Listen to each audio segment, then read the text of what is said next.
October. 21. All right. Good morning. Sorry for the slight delay. We will start the October 21st Board of Supervisors meeting, Trinity County. And Rick, oops, I just started some recording. Other side.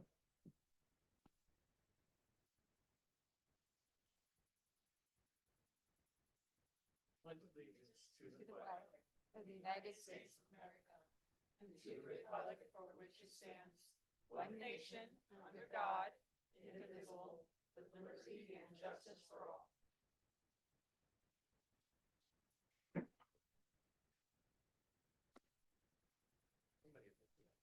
Yeah, I think something. Okay, we should have a presentation today. We will not be because of the federal government shutdown. It's from the U.S. Forest Service, who are not active right now. So hopefully they will get back at it and we will get a presentation from them. B, public comment. This time is for information from the public on matters not appearing on this agenda or within the consent calendar. All comments are limited to 3 minutes and must pertain to matters within the jurisdiction of this board. When addressing the board, please state your name for the record and address the board as a whole through the chair. No action or discussion will be conducted on matters not listed on the agenda. However, the chair may refer the subject matter to the appropriate department for follow-up or schedule the matter on a subsequent board agenda. Do we have any public comment in the room? Good morning to you. Good morning, Trinity County Board of Supervisors. Julie Threed, I'm over from Chico and Butte County, and I drove over to deliver a message of concern. We need to stop administration of these COVID-19 vaccines. You're my 33rd county. I'm traveling across the state to deliver a message of the harms that these vaccines are doing. I was vaccine injured. I worked for the Public Health Department in Butte County in 2021, and I took 2 shots of Moderna, and I've had 5 eye surgeries, both retinas detached. I'm again asking that you, and I've sent you a 9-page document with a lot of resources and a lot of information. You know, unfortunately, we've got a governor now that thinks he knows more than the CDC. So Governor Newsom, under AB 144, says that pregnant women and little babies need to have a COVID-19 injection. It's absurd. The CDC says otherwise. Again, I'm traveling with another whistleblower to different counties, traveling over 11,000 miles. I also go down to the Sacramento to advocate at the California Board of Pharmacy. Again, I've given you my VAERS ID number. It's important your residents know that if they're vaccine injured, they need to file a VAERS report. That's the Vaccine Adverse Event Reporting System. That should be something your Health and Human Services Department tells members of your community. Again, a lot of information for you. Senator Ron Johnson has held several hearings on why the federal government has failed us in terms of the public health policy. I've given you links to his last few hearings. React19.org is the leading lobbyist. You can go to react19.org and look at all their peer-reviewed studies and also testimony from the vaccine injured and the bereaved. FreeNowFoundation.org is advocating for our children out of Sacramento.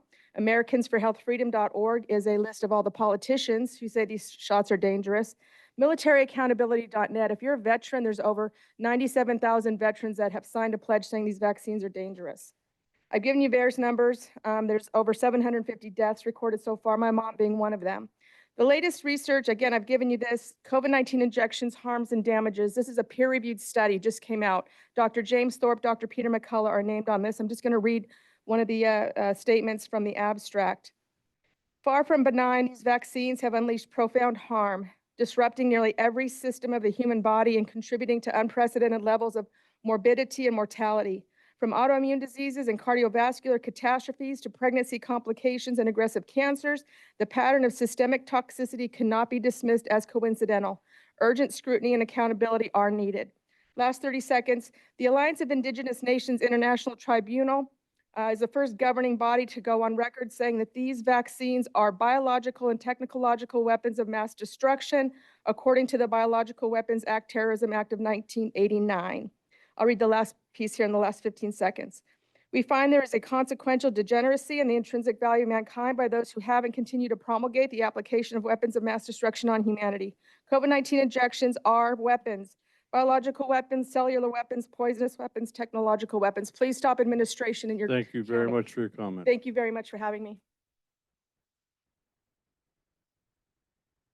Good morning. Good morning. Thank you, Julie. My name is Ronald F. Owens Jr. I was a public information officer at the California Department of Public Health.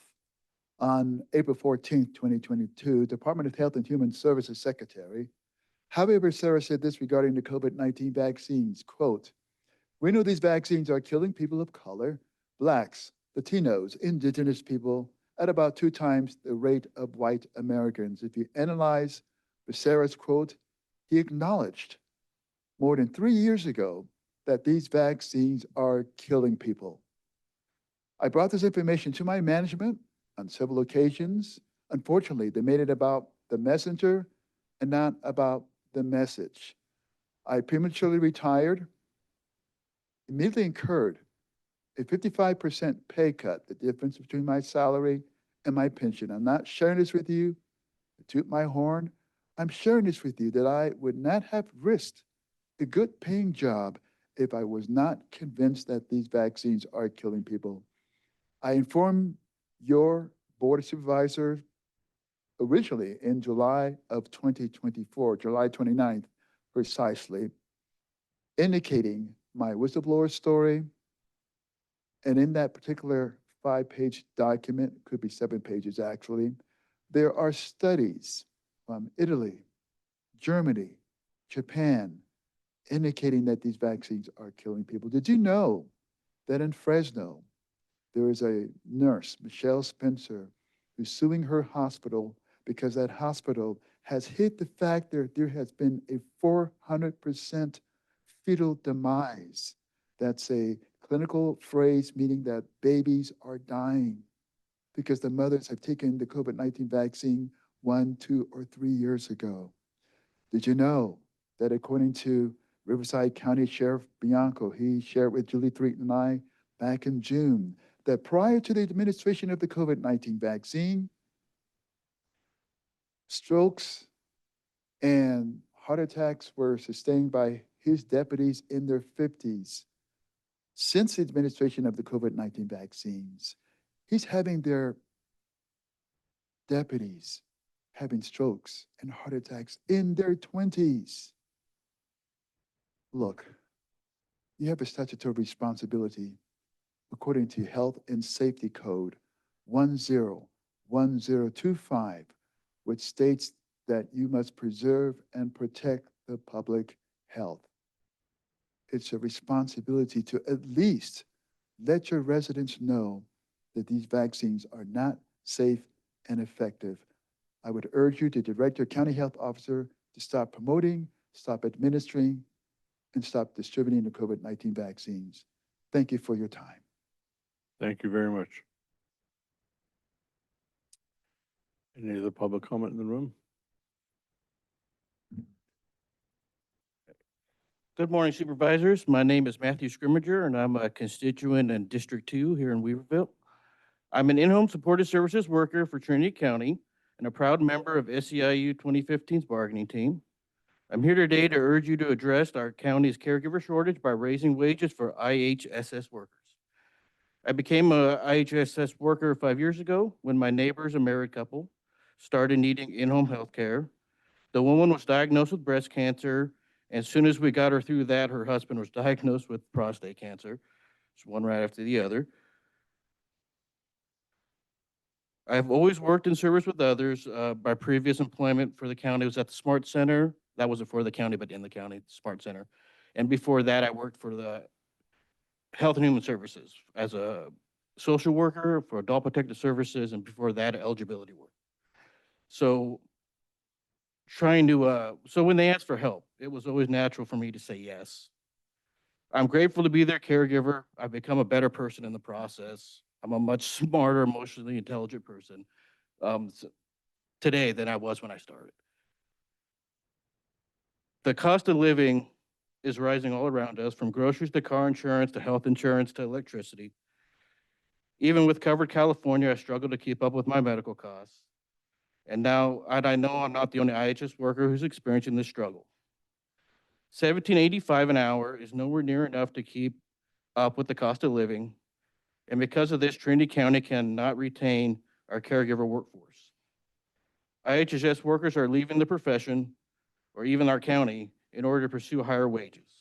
As we lose our caregivers, our community members lose access to vital care they need to live safe and healthy lives. I urge you to continue to work with our union to reach an agreement on wages that will help us better attract and retain the caregivers we need to care for everyone in our county. Thank you very much. Thank you for your time. Thank you. Good morning. Good morning. My name is Susan, and I have been an IHSS worker for almost 18 years. I currently provide care for an elderly woman with a brain tumor. Because of this tumor and other damage caused in the vehicle accident when she was younger, she has some unique needs, which range from basic laundry, cooking, those types of things, to breathing treatments, light physical therapy, and bathroom assistance. This lady would not be able to live at home, which would cost the county thousands more a month without the care I provide.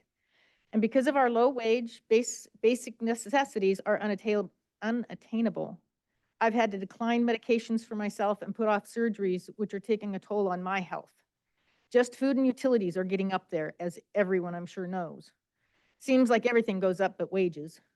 We are healthcare professionals and urgently need a wage increase that will help provide for ourselves, our families, and our clients, your constituents. I urge you to do the right thing for your community, our community, by funding home care and raising wages for IHSS workers. Thank you. Thank you so much. Any other public comment in the room?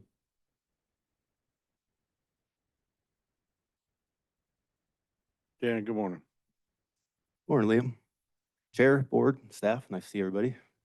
Bet you can't guess why I'm here. Okay, I'm Dan Harper from Kettenpalm. I'm here asking for your help on the Xenia Lake Mountain Road.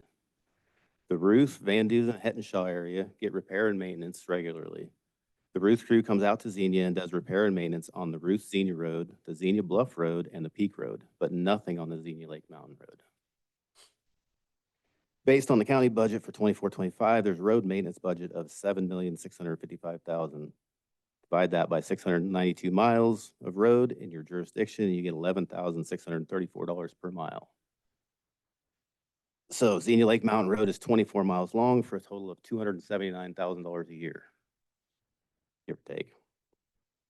And it seems that you could afford some money for repair and maintenance since the $279,000 per year has been going elsewhere for years.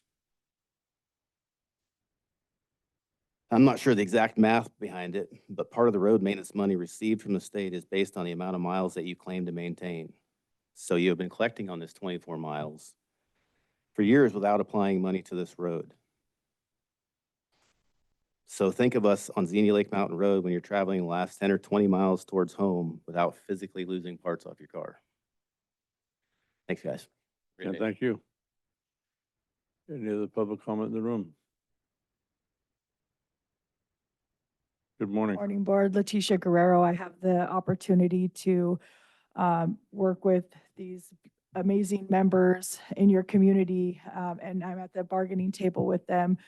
You know, we didn't have many sessions before we were, declared that you guys didn't want to negotiate any further. We really want you guys to come back to the table. We do think that y'all could do a little better than what's currently there. We know that the county has expressed that there are a lot of financial struggles in Trinity County, and it's not a lie. We know that, but we also know that the funding that comes in for IHSS is very unique. It's not like other programs, and you get matched with state and federal funds. And so this is an opportunity that you have to also not only invest in caregivers, but also invest in your community. The money that the caregivers make, they don't go spend it anywhere else. They spend it right here locally in their own community. And it's getting hard with the increases of everything that's going up to maintain, picking and choosing what bills you want to pay, what you're going to get late fees on, rent notices because you can't pay your rent on time. All those things are realities for IHSS caregivers. People that are taking care of people shouldn't be living in their cars and struggling to pay their bills. So we just hope that y'all can come back to the table soon, and so we can actually work on getting a contract. Thank you. Thank you. Any other public comment in the room? Good morning. Morning. My name is Dennis Duncanwood. I live in Lewiston. I'm 83 years old now, having some dementia problems, and I have a new IHS worker who is absolutely fantastic. I don't know how I could get along without her. I sort of question our whole priorities. We live in, if we compare ourselves with other countries, you'll get embarrassed by the statistics you see. How they take care of their people, and they have a people-centered economy where we have a profit-making economy. There should be some way where we can find more money for these IHS workers who are providing such an invaluable service for all of us people who need it. And so I suggest that you try to find something that's not quite as important as these healthcare workers and give them a decent income. Thank you. Thank you for coming out. Any other public comment in the room? On Zoom? Ben Kellogg. Good morning, everyone. Hope everyone's having a good week so far and almost happy holidays. I'm just trying to figure out what we're all doing. The previous speaker said, priorities. We have lack of priorities here. We're spending money. We have money, even though we are a very poor county, we have the money to put in places that we need to, but we're not doing it. We have county employees that are being told, you're not getting raises this year. We're not going to bargain with you. While we're putting money in other places, we're setting aside, $70,000 for tourism. That could go to raises. That could realistically, perhaps go to, putting another, law enforcement beat downriver, Hayfork, wherever. We all keep saying, well, we don't have the money to do this stuff. It's our lack of priorities. We have the money to give higher ups raises, department heads raises, CAOs raises, who make much more than these folks do, but we choose not to. And we want to say, well, it's part of their contract. Well, the county negotiates the contract. If we wanted to, we could just tell people, no, we're not writing escalator clauses into your contracts. You don't get an automatic raise in your contract. It would be that simple, but we don't. Realistically, the supervisors get, $40-something thousand a year in regular pay, plus benefits. This is not most of your primary's job. You realistically could say, for the county, I'm going to forego my salary as a board of supervisor. That would free up a lot of money to put other places. Just need to think about where we're putting our money, and not always say, oh, we're the poorest county in California. Woe is us. We can't do stuff. If we wanted to do it, we would do it. Thank you. Thank you. Any other public comment on Zoom? Lit from within.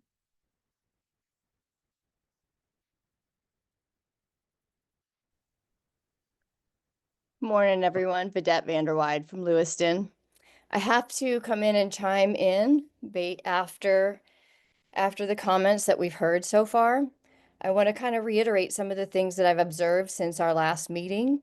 First of all, I was privileged enough to drive down into South County to check out the roads because as a local constituent, I do care about what is asked for from our public.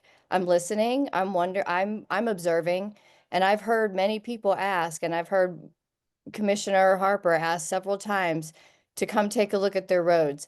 I went and I watched a logging truck come inches from the side of a road that had already spilled down the mountain. And when those inches fall a little bit more, business is done. Those people are shut out. They're not talking about potholes. They're talking about roads completely falling down the mountain and completely isolating them. So I suggest we start listening.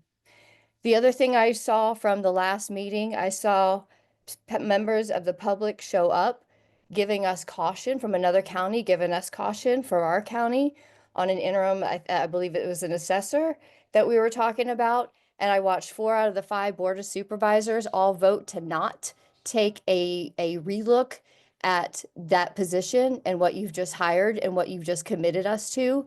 That's concerning. I see caregivers showing up at public comment saying, we're being paid $17.80 an hour. Are you kidding me? Trent, you're supposed to be caregiving. What's your hourly rate? Wouldn't you mind just kind of giving up a little bit and meeting our caregivers halfway? Okay, maybe not halfway because you do have a lot on your plate, but at the same time, I can respect that. But I can also respect a man who says, you know what, I need to step up because I need to care and I need to put some responsibility back into my people. And the responsibility you're asking these people to care for the people that you can't care for and paying them $17.80 is a freaking joke. You all are a joke.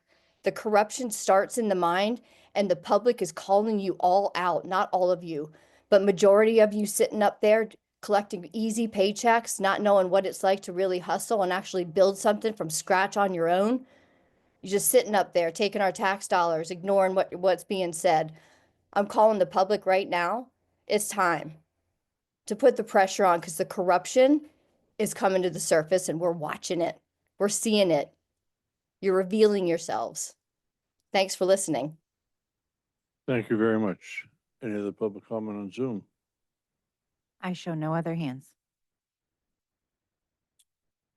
Okay, we will move into reports and announcements. Any department heads on Zoom? I show no hands. CEO Tuthill? Uh-oh.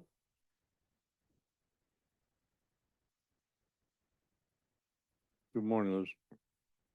Members of the board. I wanted to acknowledge Liz Hamilton, Health and Human Service Agency Director. I wanted to acknowledge with the continued federal shutdown, some local impacts that we received messaging from California Department of Social Services yesterday, actually last night. Persons that are on the CalFresh supplemental food program in our county or across United States, actually, with the federal shutdown. So the impacts with no change in vote prior to October 23rd, we will begin seeing impacts for the month of November.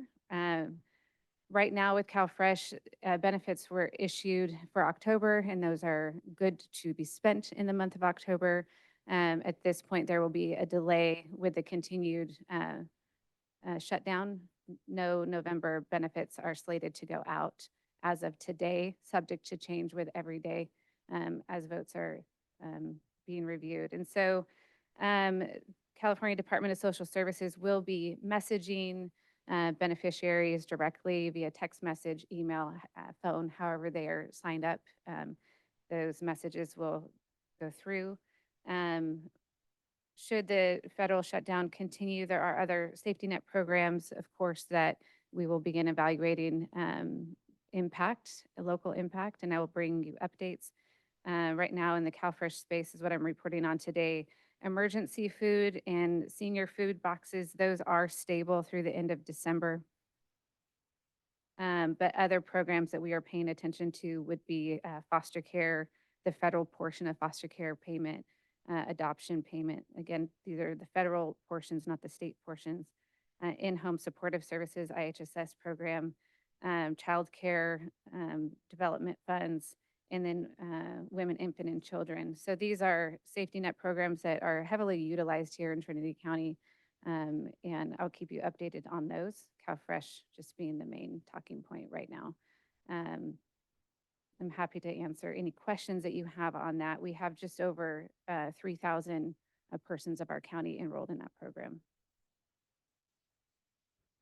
I would like a little bit of clarity as I was taking notes. Are you saying that the emergency food and senior food boxes, you said those are stable through the end of December. Correct. And then the other items that you mentioned, the federal portions of the foster care, IHSS, child care development funds, and WIC.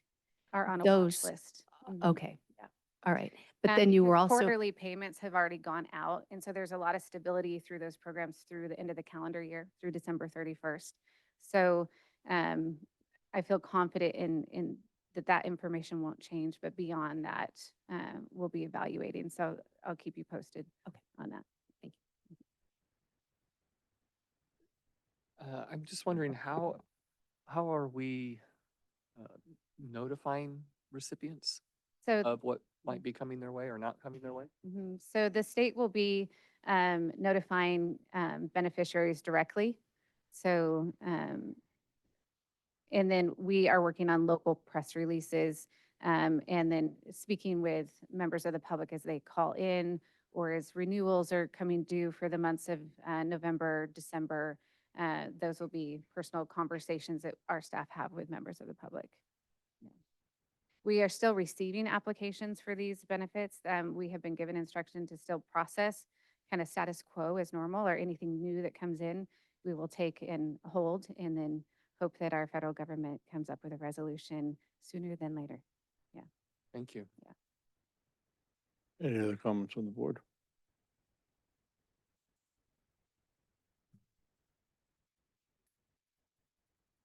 Okay, we will go into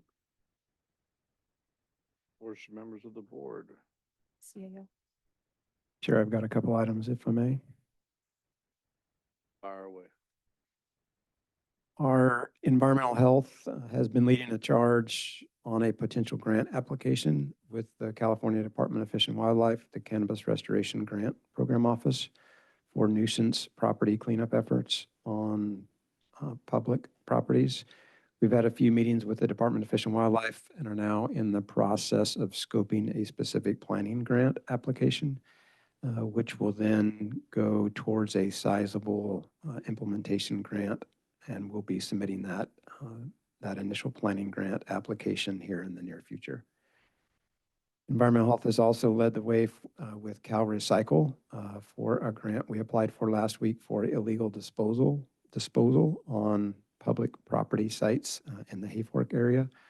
Representatives from Cal Recycle came to the county a little over a month ago, and we looked at properties throughout the county, and based upon their recommendations, we submitted an application for some county properties specifically located over in the Hayfork area near the airport along Hayfork Creek. And we're optimistic that we'll be at least competitive for that grant through Cal Recycle. It is a very competitive grant, so we'll keep our fingers crossed that we will receive some good news on that in the near future. And that's all I've got for right now. Thank you, CEO Tudhill. Report outs from the board. I will start. I did have out of county travel to the NCRP North Coast Resource Partnership meeting on Friday with the Supervisor Carpenter Harris. We are dual primaries on that, and we are also on the illegal cannabis cleanup ad hoc. I'll speak towards that and how you can speak towards the rest. Week before that, we had a Zoom meeting trying to clarify the language that will go into this ad hoc committee, and I think we're very close, if not there now. And we are currently finding out that it's not just a Trinity County problem, although we're probably one of the bigger three. But this is a very, very, very big financial task to try to get this done. And NCRP understands that local jurisdiction, police, sheriff, are not able to get a grasp on this. So we're calling for some other help, whether it be state help, but we need a state task force to come in and take care of this. So we're trying to dig to the bottom of the costs, who we can get, what resources we have, and hopefully we can get that done. It'll probably take a little bit of time, but they're a great group, a lot of connections and a lot of grant money. So hopefully we will get that that's finished. And Heidi, go right ahead.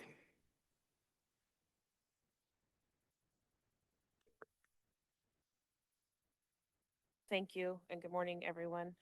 I had three primary meetings that I attended to since the last board meeting, and I will start with my attendance at the PATH meeting, which is a local meeting. Just some highlights from that kind of brought some concerns to my mind, and I think they should be concerns of all of us, actually, is just the noted increase in the utilization of vaping and the increase in the THC levels in vapes that are provided, or vapes that are available, I guess is the proper word, to our young people. We are seeing a significant amount of increase in health problems associated with a lot of the items purchased from just the smoke shops. And then when investigations are done, smoke shops have a tendency to have a lot of illegal products and things that are not appropriate for young people, especially. And I have asked the folks there who reported that information out to give me some more of the data so that I can report out with specific numbers. It was alarming to me. It was also concerning that per capita we have more smoke shops per capita than I think any other county in terms of our availability to the small population of people that live here. So that was something that caught for me. I also attended the Colusa Glen Trinity Community Action Partnership Group, and I am never uh, I'm never disappointed with our Trinity County staff who travel to this meeting and their ability to report out the things that are going on in our county and work collaboratively with others. The relationships are clearly there and functional, and I'm just grateful for the hard work that our county folks do on the daily, but comes out really and is highlighted during some of these multi-county meetings. There was discussion about, some of the concerns with, as was mentioned previously by department head Ms. Hamilton, about some of the programs that may be running thin or may have to seek alternative ways to help feed some of our folks, but then also the basic understandings in our North County for winter services around heat and other things, and the way those are measuring up to be met for our people. And then, as Supervisor Gogan mentioned, I attended the North Coast Resource Partnership Group meeting in Wairika, and those meetings are always very robust, covering everything from fuels reduction, emergency services, and as Supervisor Gogan mentioned, the concerns around illegal cannabis cleanups, not only in our county, but in the participating counties in the North Coast Resource Partnership Group. One of the things that stood out to me was that Siskiyou County had formally requested a declaration of emergency due to the abundance of poisons and toxicities that are being found near waterways and seeping into soil on some of the illegal grow sites there. The state of California denied that request.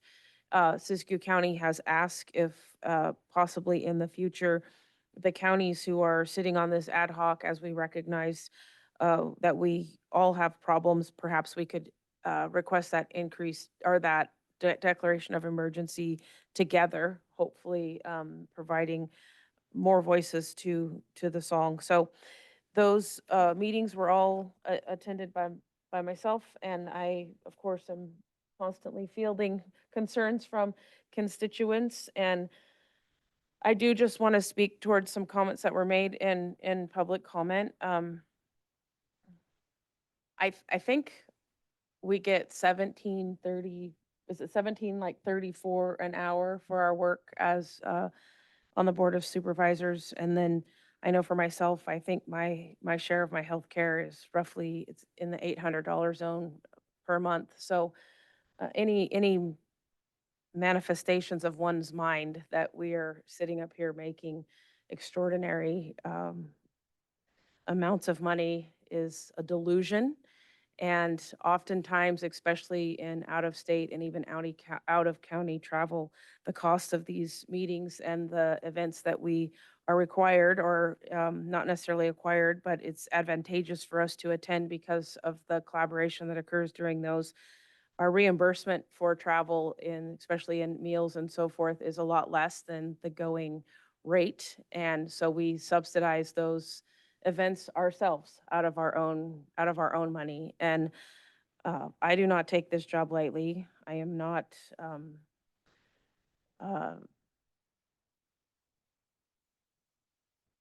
in any way corrupt, and I just regret that that is the mindset of some of the people in this county, because it's certainly not, it certainly has not been my experience with the folks who are sitting at this table right now, nor the people who previously said here. Thank you. Thank you. I just want to add one thing on to Patty's anti-vaping, anti-smoking, which is put on by Trinity County Office of Education. All 3 smoke shops in Trinity County have been cited for selling cigarettes, tobacco to underage kids in our community. And that's, it's a really easy thing not to do. They send in decoys to my store. I sell cigarettes and alcohol. And all you really have to do is ask them their age.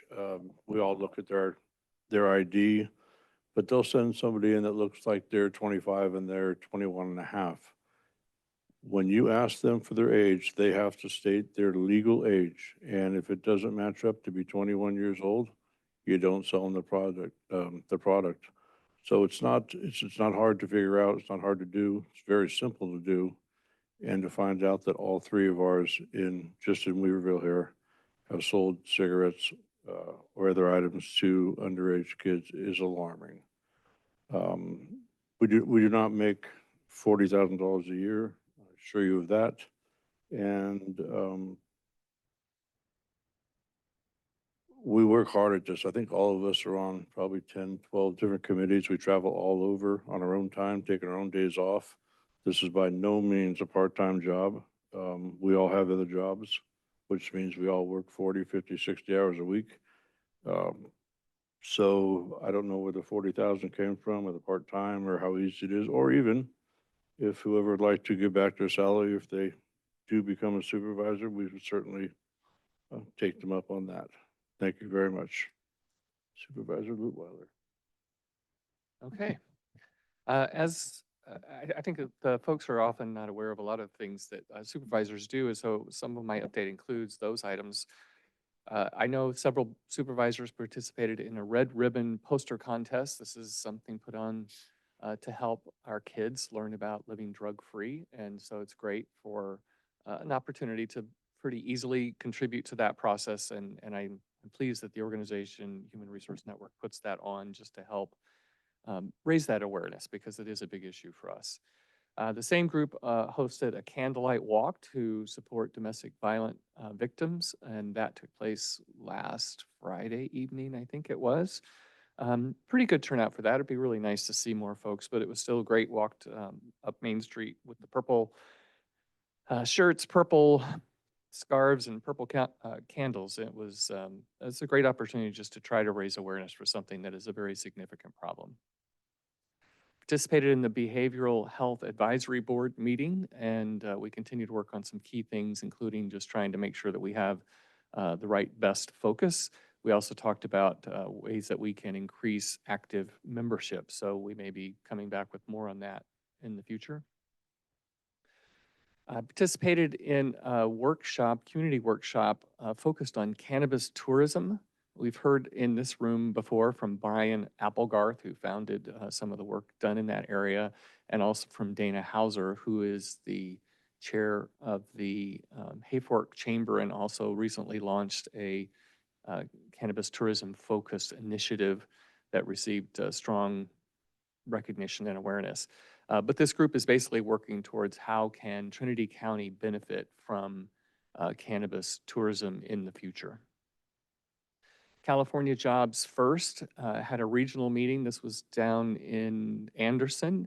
This was probably 70 or so people, all focused on economic community development. So we had an opportunity to look at what had been working and what could be done better with all the funds that were signed, allocated last year from that program. And I think there's some good opportunities. It was an opportunity for us to share about some initiatives that some folks here in Trinity County have been working on. They're focused on workforce housing. So we're hopeful that some of the connections that are being made as people see good progress from these projects will help attract more funding from different sources that can help us with initiatives like that.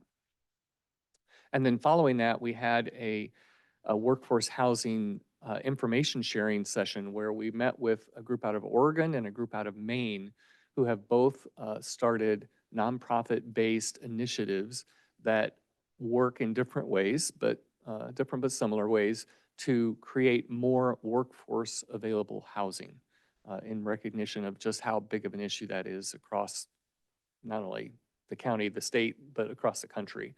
They were really great examples of ways that people have been making that happen. And in, I would say, fairly short timeframes, one group had been able to generate $6 million in assets associated with housing that is available to the workforce and priced to be available to the workforce. And the other one had $35 million in assets. And this was through grants, through private donations, through lots of things, but it's all nonprofit, and the whole focus is to make affordable to the workforce housing available. There was a capital summit here in Weaverville. It was put on by a number of different groups, but basically trying to help small businesses understand how they can access capital, all the different ways that capital can be accessed and what they need to do to prepare for that so that they get a yes instead of a no. So I thought that was very helpful, and it was a good turnout. It was held at the brewery, and I would say that back room, the big room where Science on Tap is often held and such, was pretty darn full. So that was encouraging to see. Participated in the PSA2 board meeting yesterday with Supervisor Cox, who chairs that meeting. And I will be in Anderson later this week for the Nortec board meeting, Nortec being the workforce management division or organization for our region. That's it. Thank you, Supervisor Weller.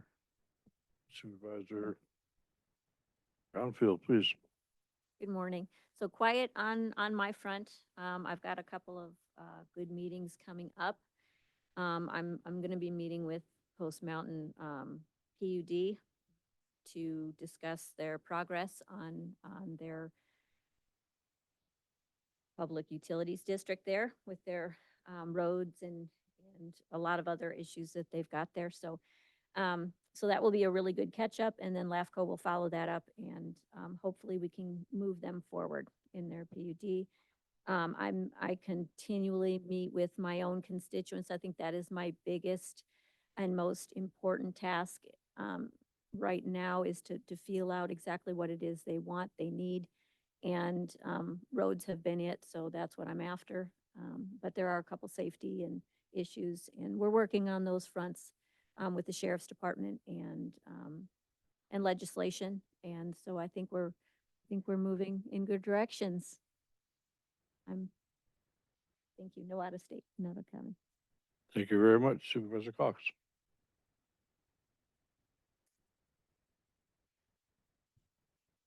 I also participated in the Red Ribbon Contest with HRN and appreciate that opportunity. I am sorry that I had to miss for the first year the candlelight walk with HRN. That's really a meaningful thing. I had to work that night because we do have other jobs. And because of my injury, I had to work on a different day. So sorry I had to miss that. The fire chiefs meeting on the 13th, Janine Hess from the Red Cross was there to introduce herself. She's new, providing us with her contact information and sharing a Sound the Alarm program, which is a free install of smoke alarms for those who need them. So you can reach out and we would be happy to provide her contact information if that's something that you would benefit from. Oh dear, excuse me one second. There we go. She also shared that they send out teams anytime there is a single home fire or an apartment structure, anytime health services are needed as a result of that kind of damage. They replace eyeglasses, prescriptions, CPAP machines. They offer monetary assistance on the spot in some cases. They provide anything to do with where to stay, what to eat, what to wear. So good to know that those services are alive and available here to folks in need should those kinds of disasters happen. PSA 2, as chair of that board, I did spend over an hour with the executive director being briefed on whatever took place during my absence, which was medical. The Roderick Senior Center is in the process of onboarding a new program coordinator, so more to come on that. And then in yesterday's executive board meeting, we learned that our own Liz Ritz, who has been an advocate with HICAP program through HHS, has now been onboarded as the second of the 3 advisory council members representing Trinity County that we are allowed. We still need that third position filled. So if you are or you know of someone who is interested in helping to advocate for opportunities and needs of our aging population, this is a really beautiful and productive way to engage with that. The Weaverville Community Forest leadership did a wonderful job of celebrating the 20th birthday of that entity last Thursday. I did attend that, and congratulations and a huge thank you to all the partners, both historic and present, collaborating for the health of our Weaverville Basin forests. An update regarding RCRC. That body, this is just a report out from them, that body has taken a position of oppose on Proposition 50 on the grounds that it undermines the, quote, good government reforms of Proposition 11 and Proposition 20 and dilutes the rural community of interest in California's congressional representation. Lastly, I want to share with the public my personal regret over my contribution toward the board action taken with regard to the interviews that we conducted for the clerk, recorder, assessor elections position last Friday, October 18th. At the conclusion of that process, there was a motion, second, and unanimous vote directing staff to proceed with the background and reference check for a particular applicant. I was not initially in agreement with that decision for reasons I provided during that board discussion. Following, however, I allowed myself to capitulate from my convictions. I both seconded the motion made and voted in favor of moving forward with the applicant against my better judgment. While my vote in opposition would not have changed the outcome, I wanted on record that I regret my actions and continue to have strong concerns over the potential offering of the position to that particular applicant. That is the end of my report. Thank you. I just want to add one more thing. Just kind of a shout out to the Witches Brigade. I don't know where that came from, how it started, but seems to be a very, very popular thing in town. And I will be resuming my town hall meetings next in November, probably the 3rd week of November. We will now move on to the consent calendar. These items include routine and non-controversial matters and will be acted upon by the board by one roll call motion. If a member of the public has any questions, thank you, or comments on an item on the consent calendar, they may provide them now. A member of the board or staff may request an item to be pulled and considered separately. Do we have any public comment in the room? On Zoom? I show no raised hands.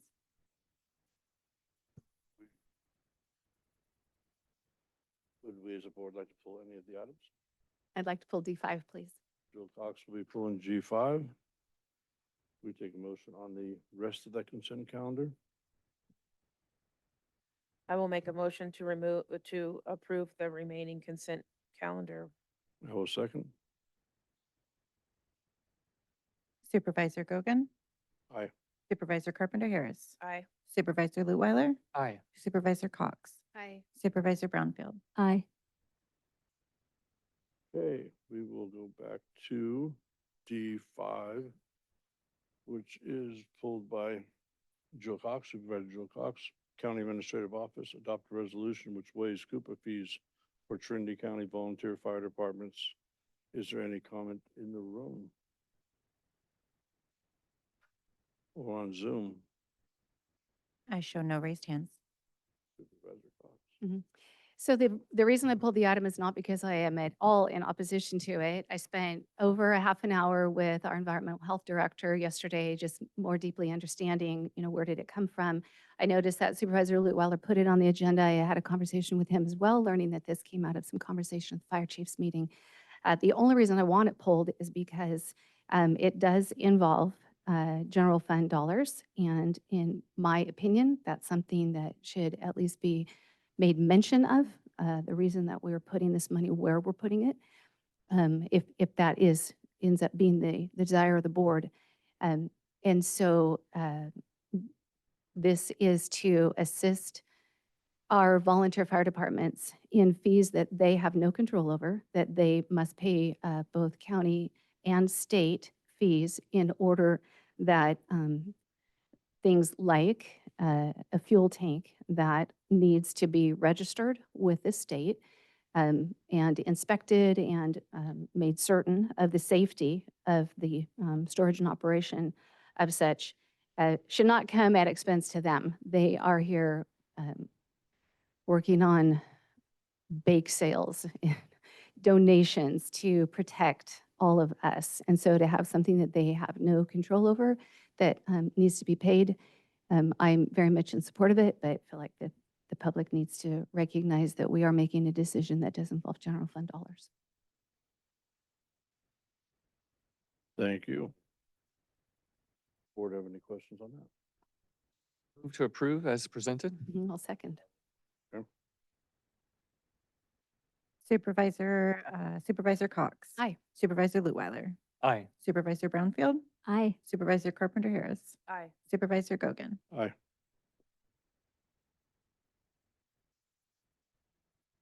We will now move into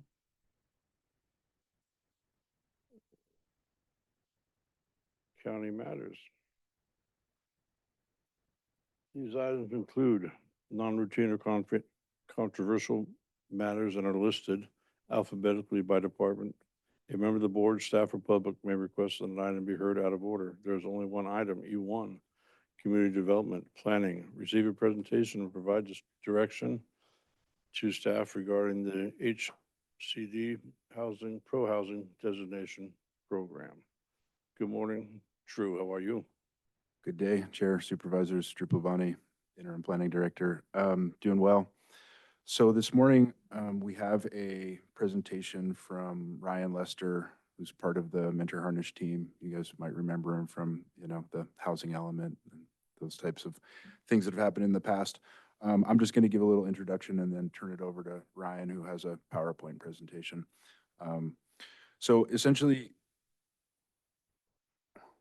when the housing element was being finalized, the board adopted it. It was, more recently certified by HCD.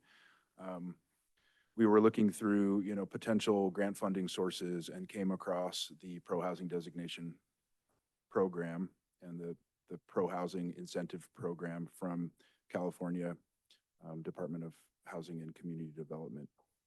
So if you recall, there were a variety of programs and policies that were adopted in the housing element.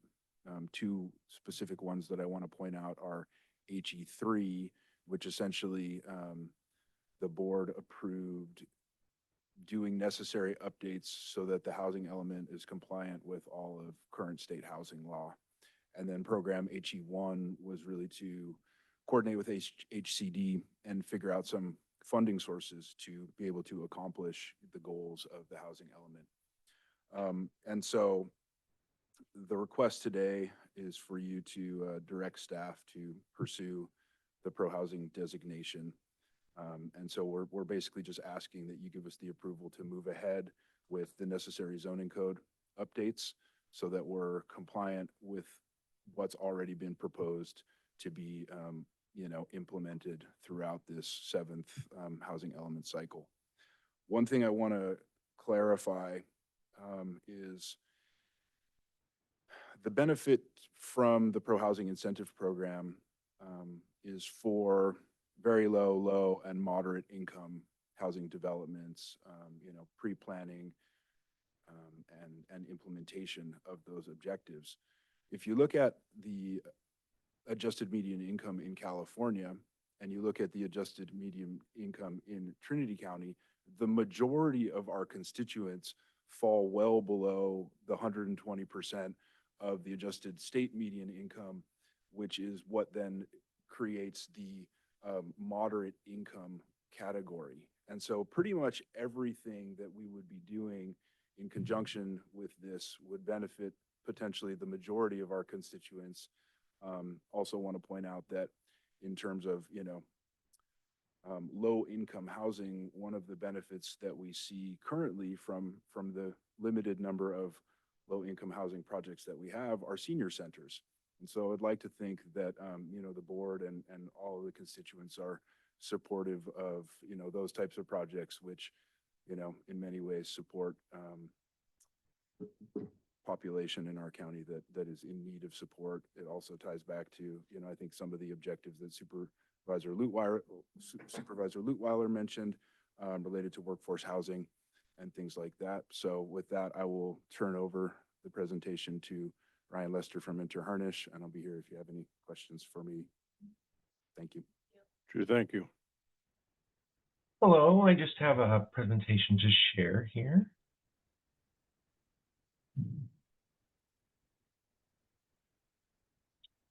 All right, can we see my presentation there?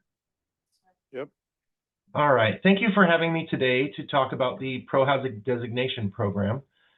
I'll try to make this as concise as possible, but what we're going to talk about today is basically what is the Pro-Housing Designation Program, what are some of the benefits, and then what would it take to complete an application and achieve the designation. Just for those who are unaware, we do have a key term here, HCD. This is the acronym for the California Department of Housing and Community Development. They're the department that reviewed the housing element and certified it, and they also manage this Pro-Housing Designation Program. So what is the Pro-Housing Designation Program? Basically, it's a state program that incentivizes cities to remove constraints to housing. Basically, if you prove that you've removed enough constraints to housing and you get enough points on your application, you achieve the designation. It's not a competitive thing. Any jurisdiction that can meet the threshold requirements gets the designation. The incentives for doing so are pretty high. So the first incentive is that any jurisdiction that's a pro-housing designation jurisdiction gets priority processing and additional funding points on key grant funding applications. I have some of them listed here from the HCD website. You'll notice that these aren't just housing driven, right? So these are on infrastructure grants as well. So there are some opportunities to, if you are a pro-housing designation, receive faster processing and then additional points and to make your application more competitive, which is really helpful. The big other key is that the Pro-Housing Designation Program also has an incentive program within it. So this incentive program is funded by the state. It has a pot of money that's available for jurisdictions for that year, and any jurisdiction that applies for it that has the pro-housing designation is eligible to receive those funds. So there is an opportunity to get direct funding from the state. In 2025, that fund awarded more than $10 million, and the list of jurisdictions that was dispersed to is very low. So you can see there may be some significant funds depending on how many other jurisdictions are applying in the year you apply. The cool thing about the incentive program is how they calculate the awards can be beneficial to a county like Trinity, right? So first of all, the funding is reserved for each region of the state. So the north region of the state has a pot of money that can't be accessed by jurisdictions in Southern California. So it's just for those jurisdictions in the North State, including Trinity County.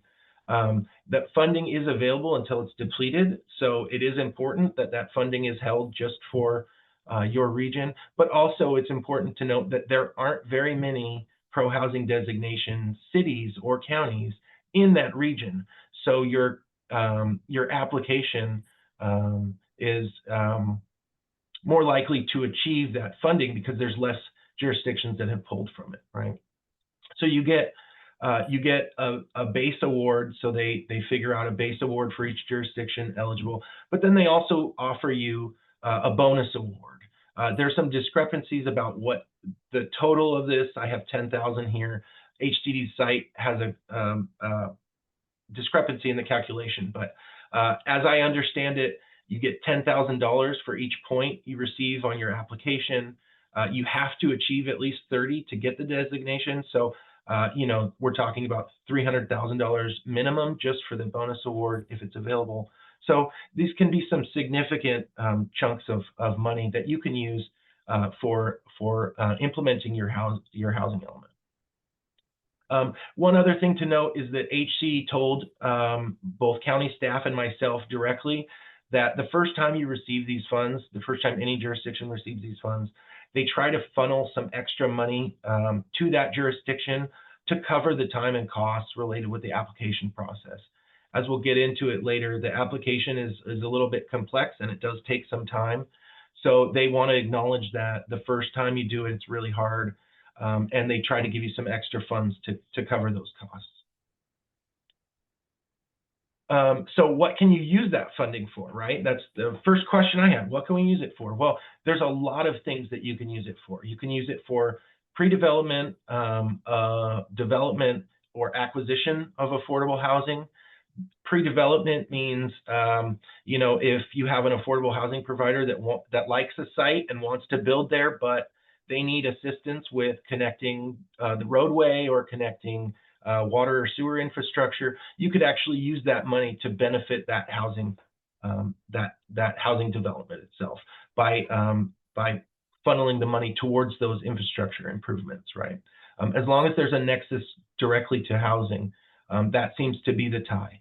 You can also use it for rehabilitation programs, first-time home buyer programs, helping folks respond to disasters, right?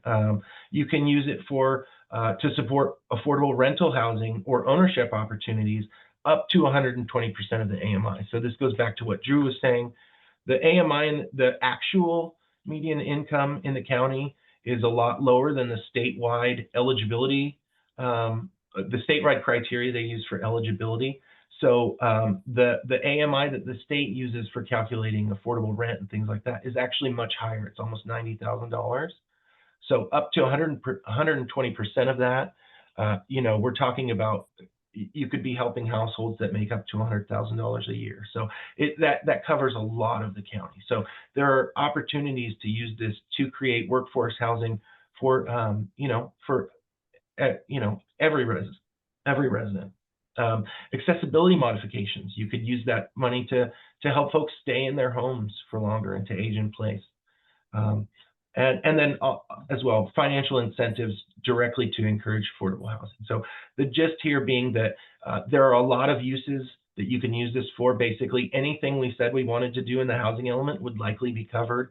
And we could use that money directly to start some of those programs that we set in place in the housing element. So a few other notes. So your pro-housing designation is good for 3 years.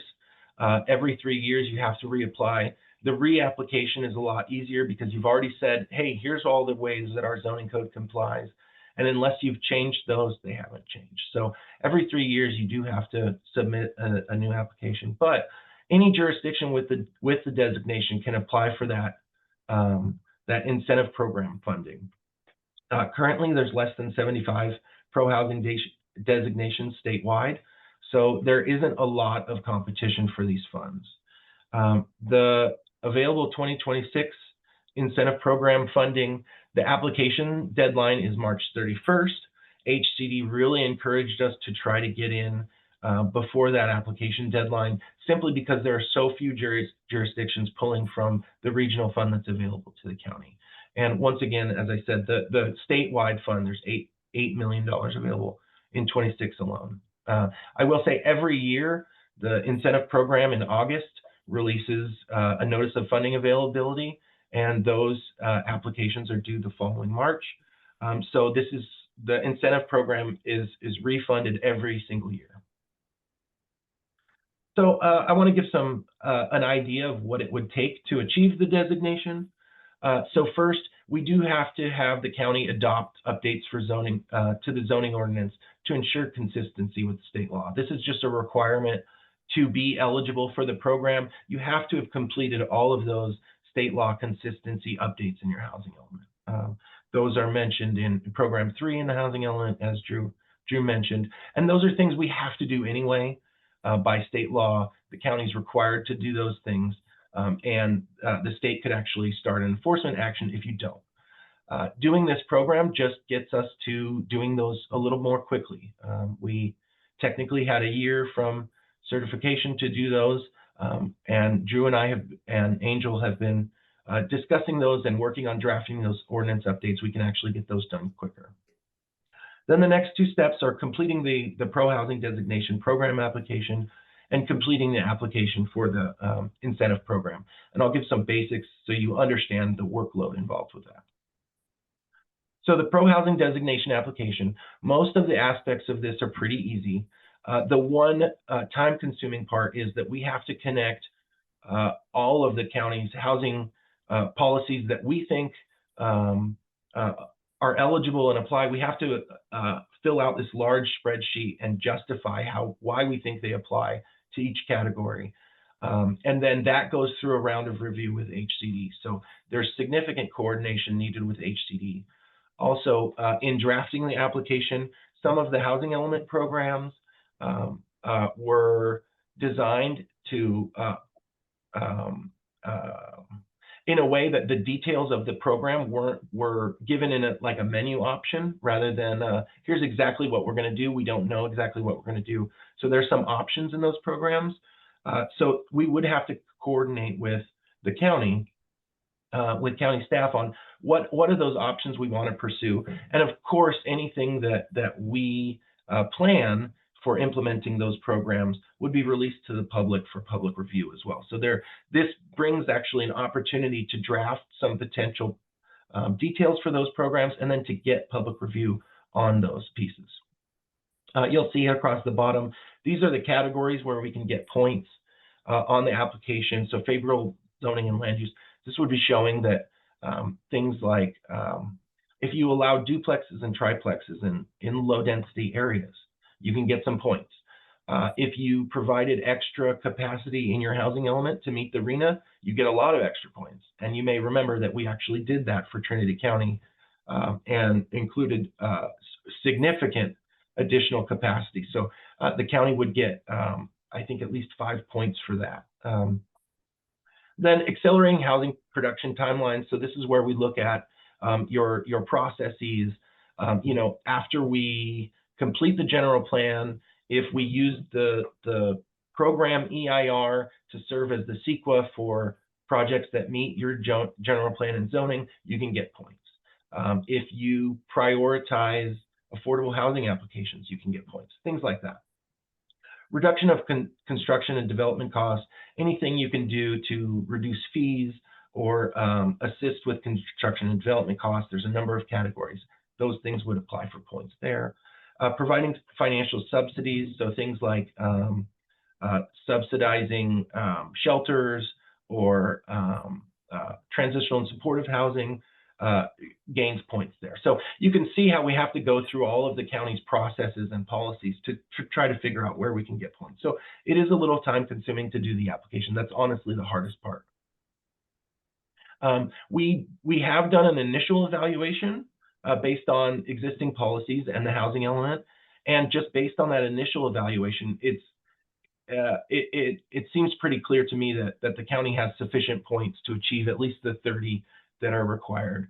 There will be opportunities to, like I said, figure out some of the details of those programs and even gain additional points if we want to, but it seems like just based on the housing element, we're in a really good spot to achieve this with probably minimal back and forth with HCD. And then again, proposed programs will need to document the specifics. So some of those will have to be drafted and then again released for public review and comment. We as part of this process, we have to go to the public and ensure significant public review. So there will be opportunities to review the application, review the details, and then to provide comments on them. And then the next step is to complete the application for the Pro-Housing Incentive Program. This is actually a really simple application form. It's basic information and then explaining what you want to do with the funds. So we want to start a program to assist lower and moderate income homeowners with home repairs, things like that. You would outline that in the application. Both applications do require state mandated review periods. They're both 60 days. So even though I said that the end of March was the deadline for the incentive program, we actually have to turn in the application in January. But HCD, they really want us to do this. They said they would provide technical assistance to us directly, and then that they would work with us and try to limit those 60-day review periods and get their review done much more quickly. So that was good to hear. A schedule for completion would look like this. So October, drafting the required ordinance updates for state law compliance. As I said, that process is underway and we're really far along as to finalizing those. They do have to go through hearings, of course. So in November, we'll take those ordinance updates through hearings. We'll also draft the application for the pro-housing designation and the incentive program. And then work towards public meetings. So in December, we'll have to review the application. We'll have to release the applications for public review and begin public meetings to first discuss those, take comments, revise the applications, and then officially adopt a resolution to submit the applications. So that final hearing would be early January. If we get it done on that timeline, we can submit our applications. Again, 60 days is required for review. So if we turn them in early January, we should have plenty of time, headroom there for time on our schedule. So that's our schedule if we choose to proceed. And once again, March 31st is that deadline. So, how I kind of envision this potentially working out, now we've kind of scoped this, is for to share responsibilities between the consultant team and county staff. We've offered to help draft the zoning code updates, to draft and submit the application for pro-housing designation, the harder application, and to lead those negotiations with HCD, and then to provide meeting support and to assist with any further HCD coordination, working out the details. That kind of thing. And then finally, implementing the rest of the zoning changes based on any commitments that we put in the pro-housing designation. I just want to point out that those zoning changes would be part of the larger zoning code update and wouldn't require any additional efforts other than that is the opportunity to implement them in the update we're already scoped to do. County staff's role would be to draft the application for the incentive program, which is really simple. Really just requires a decision on how do we want to propose spending this money. And then the county staff can facilitate the hearings on the state law zoning updates, as well as the public meetings, of course, with us there for support as well. And again, just a reminder that, if we move forward with this, there are costs involved with creating the application. But again, HCD really emphasized that they try to get you extra money in the first time you receive the incentive program funds to cover some of these costs. And then finally, what are the benefits, right? What are the benefits of all of this? Well, the ideal goal, obviously, is housing in Trinity County. So however, the county wants to use those funds to benefit housing. Again, it could be for supporting a new senior development, rehabilitation, acquisition. If there's a low-income development that is at risk of going to market rate, you could actually enter into negotiations with them and use that for acquisition, working with nonprofits, et cetera. There's a lot of things that you can do, and really you're in the driver's seat there. The other benefits are the funding to make it happen. As Drew said, the first program that we put, and we highlighted it right up front, was that we don't have the money to do all the things the state wants us to do. Doesn't mean we don't want to do them. Just means it just means we need help, right? And so that program was geared at contacting HCD, getting assistance from them. And so this is them calling us up saying, hey, we have this assistance available. We can help you implement your housing element. Again, you get extra points on state funding applications, not just for housing, but also for infrastructure, sustainable communities, that type of thing. And then the program itself, with the funding that could potentially come in, you have an opportunity to begin implementing the housing action plan, right? And really to one of the goals there was to expedite the permitting process. That's one of the state goals as well. So we have some opportunities to put some actions in place to work towards those things, those goals the big goals we had in the housing element.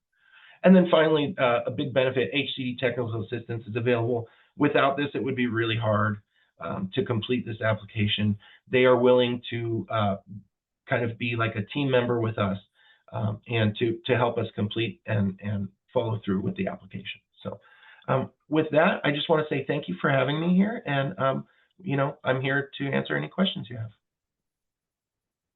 Thank you very much. Does the board have any questions? I do. Supervisor Lutweiler. Yes, thank you. I appreciate the update, and I have a few. So use of funds, I think I heard you say HCD makes an effort to allocate, significant funds when they can up front to help offset some of the costs of doing all this work. I'm assuming that you mean that they're trying to say, well, you spent all this money, here's money, and you can go use it for the program requirements, not that it can be used to reimburse us for the money that we spent. That is correct. Yeah, they give you extra funds as part of your incentive award. So it's still, there's still some, we have the out of pocket, we just benefit from all these potential benefits and uses of it when they give us funding and so forth. Is there any match required for the funds that come through this program? No, they're not. Okay. And does it benefit, try to phrase this correctly, just Trinity County when it applies for things, or would it benefit developers who apply for projects in Trinity County because we have this designation? Okay. Well, one of the big benefits is that in just updating the zoning ordinance for compliance with state law, we have to approve things based on an approval timeline that's dictated by state law. So that's one of the processes that is involved that removes constraints, right? So if you're a developer and you can get a decision in 60 or 90 days on your application, you're more likely to put in that application than you are if it takes 2 years, right? Sure. Additionally, removing other constraints benefits developers. Also, if you had a nonprofit developer that needed help, needed assistance to actually put in affordable housing, you could use those funds directly to assist that development. Okay, but I guess then maybe you're answering, I'm just not so clear enough.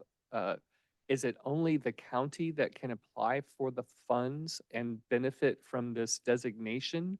Or could a developer come in and say, I want to use various funds, including state grant funds, and can I leverage the fact that I'm trying to do development in a pro-housing jurisdiction?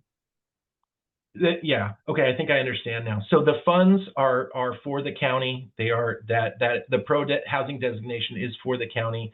A developer may partner with you on a funding application that you then get extra points on if you partner with them. But that would be the way that they would benefit directly from it. Got it. And then you mentioned a few things there that this proposal would say that the consultants would do. And it looked like the majority of what you were describing are things that you also indicated we legally have to do anyway. Because we have a new housing element, you have to have zoning that is in alignment with your housing element. And therefore we have to do this work. And you're just saying that you could do this as part of this initiative and it has this added benefit of not only meeting legal requirements, but positioning us for getting this designation and funding. Yes, exactly. We do have to make those updates no matter what. Drew asked us to look into this. Hey, you know, what do we need to do if we wanted to pursue this? And just doing those updates a little bit quicker in order to be eligible would be the only difference. Okay.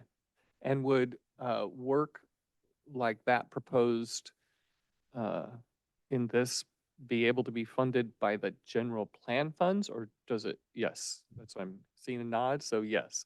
Okay, so it doesn't have to come out of general fund. It could come out of general plan funds because it's all related to that. Great. I think I'm finally done with my questions. Any other questions from the board? So just, so really rural places, is this something that would be available to, let's say, Xenia or Ruth, where they wanted a duplex or a fourplex? Is it something the county would be even interested in helping to create more housing up in the rural areas for? Is it something the board would have to agree on, right? Is that, Yeah, okay? But it, This it's possible this didn't sound like it was inclusive or exclusive of anything of in the county. anything. Okay, good. It's a whole of county mindset. Okay. Mhm. Good. Okay. If a developer was interested in, if, you know, doing that, or you had someone who was interested in doing that, then it would be a way to partner perhaps with them to provide that. Okay. I am curious about the estimated cost. I know it can come out of the general plan account now, which is great. What are we adding, do we know, to our overall cost? About 25. Okay. And then what, if anything, would suffer time-wise on our general plan update overall, because we're putting some staff and consultant time into this? Drew, would you like to comment? Sure. There's no negative implications to the overall general plan update timeline. We're basically just doing a section or a portion of zoning code updates, you know, about a year in advance. As far as county staff time, the Manor Harsh team has already helped us to prepare the planning commission item and the associated resolution. It's agendized for this week preemptively.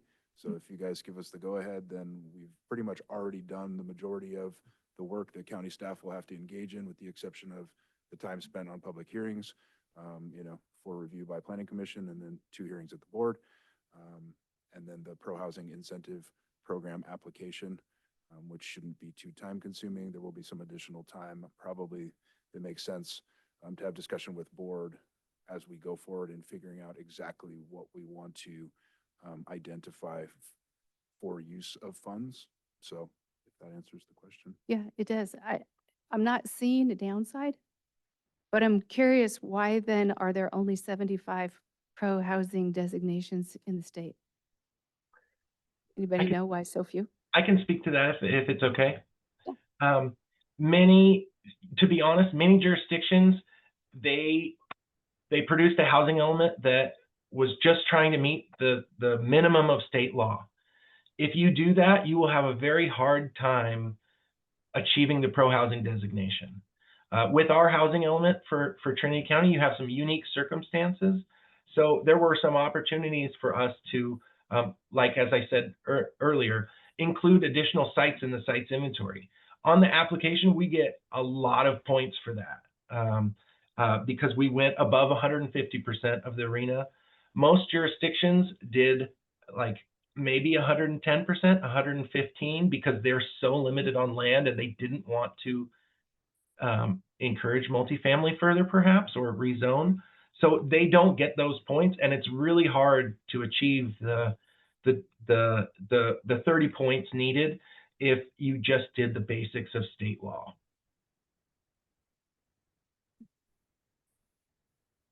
Okay, thank you. Yeah, I think from, oh, Heidi, or Supervisor? From my perspective, as Supervisor Cox said, it's hard to see a downside. We're not calling to change anything that we haven't already agreed on. We're asking for $25,000 from the general plan funds to be allocated for this purpose, which will accelerate work that already needs to be done, putting a bit of a burden on staff to go through an application process. But in the end, 6 months from now, we will be in this position for 3 years to access potentially hundreds of thousands, if not millions of dollars of funds for housing, which, as we know, is huge. So I think it would be outstanding. And I appreciate the forward-looking perspective that brought it to us. So you're looking for direction to staff? Yes, we Public are. Go ahead, We Chair. already had public comment. Do we, any more public comment on this? I think you already opened it Okay, up for that. good enough. Just Seeing for nothing. board awareness, in the general plan fund, we do have about 300,000 or so in there after we have paid the current contract obligations for Metro Harnish on the general plan update part of it, which includes everything we've been talking about to date, the community plans, the zoning code update, all that kind of stuff. As a reminder, that those funds get regenerated on a recurring basis based upon the number of permits that come in and that kind of stuff. So we did use 50,000 of that for previously for the second round of those community workshops we did. So that brought us down a little bit. At that time, it was about 254 or so that we had in there. So that brought us down, but then our current balance right now is around the 300,000 range, just for your awareness as you're looking to make a decision on this. Well, Do we- I suggest we give that direction to staff to pursue this pro-housing designation as proposed. I will concur with that. I as well. I agree. Thank you. Thank you. Okay, we will now move into closed session. I'll report out from last closed session. Item F1 and F2, direction was given to staff. Today's closed session is Government Code Section 54954. Oh, sorry. .51, labor negotiations, employee organization, Professional Police Officers Association. F2, Government Code Section 549554.5C, anticipated litigation, number of cases 1. And F3, Government Code Section F49454.5E, public employee appointment, interim county clerk, recorder, assessor, and register of voters. Do we have any public comment? In room, in Zoom? I show no raised hands. We're now adjourned. Thank you.